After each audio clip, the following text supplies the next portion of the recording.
very smart about it. We've talked about that, you and I. What steps are you taking together with industry, workers, local communities, and tribal nations to help us secure domestic sources of critical minerals in the right way? Yeah, well, first of all, I can't impress upon you, Mr. President, how important your words are to the community. You heard that in Sylvia reflected in her comments. But look, at the end of the day, there is anxiety that, with what we refer to as the Saudi Arabia of lithium down there in Imperial Valley, this extraordinary economic opportunity that now presents itself, that people can be left behind. And to hear you reinforce that frame, that it's not just about growth in the abstract, it's about inclusion.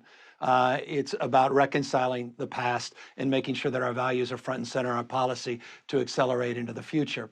And so just those words are important, but I want you to know we're following up by codifying them and organizing with Sylvia and her team with a community benefits package, focusing not just on the economic opportunity, but making sure that the growth and inclusion strategies include local hires, include local benefits in a sustainable way. And that's what's so exciting from my perspective, because there's an old African proverb that says, you want to go fast, go alone. But if you want to go far, go together.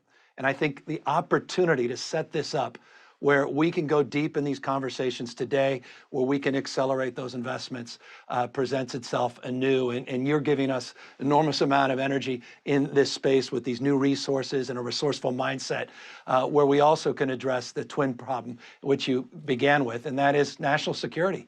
And recognizing and reconciling the world we're living in.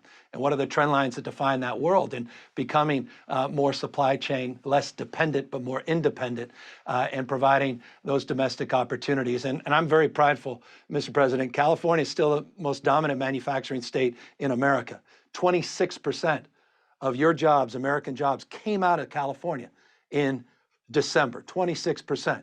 We're really proud of the American job recovery. We're really proud of California's approach, but it's around creating policy that it could accelerate that growth, but again, with this mindset around sustainability. And so thank you for, again, your leadership, and we're really looking forward. We think this is big. We don't want to understate it. We also don't want to overstate it.